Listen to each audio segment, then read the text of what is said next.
Sino pa dyan? Sabihin na. Nag-umpisa ng isa eh.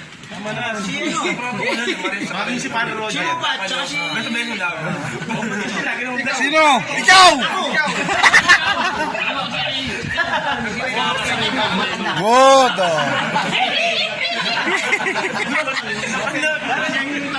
Kasi tayo, mula noon hanggang ngayon solid yan. No. Diba ano sabi ko sa inyo? Papuntahin dito lahat ng mga matatanda ng mga Matatanda na pala tayo. May kodigo yan. Alam siyempre. Itatanong pa rin bibo ito.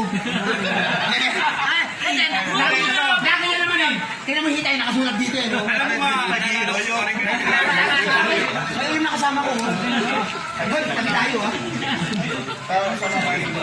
Hindi mo lagi naubos mo lang. Ngayon kami kumakain, lagi marami.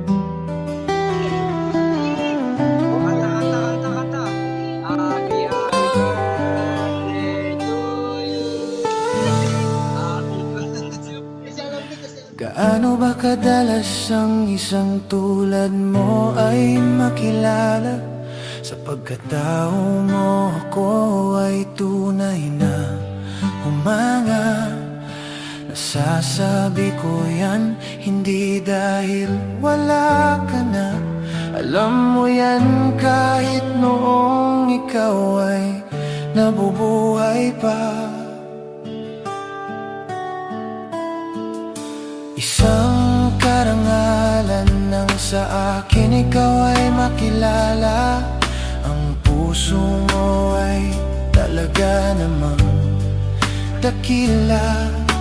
Yan ang hindi mabubura sa aking alaala. Kung anong klaseng tao ka sa aking pagkakilala. Ngayon nga na ikaw ay tuluyan ng lumisan. Hindi ibig sabihin ikaw ay aming malilimutan. Lagi kong sasariwain ang ating mga pinag-uusapan. Kasi ikaw ang isang taong may tunay na paninindigan.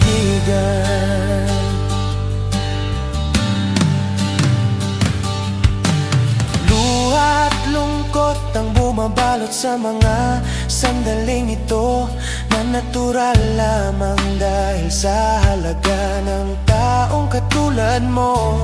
Pero wag kang mag-alala, kahit buhay ng marami ay magbabago.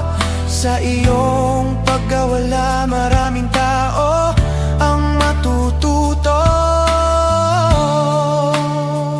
Ang buhay naman ng tao ay hindi talaga pahabaan. Masusukat ang buhay sa kanyang tunay na kahalagahan.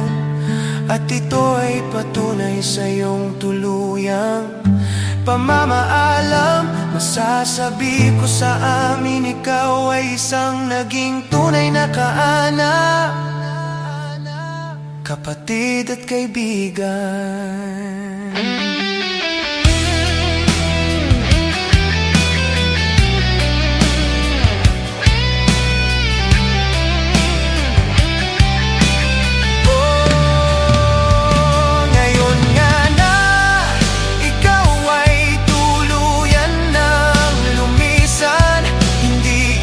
Sabi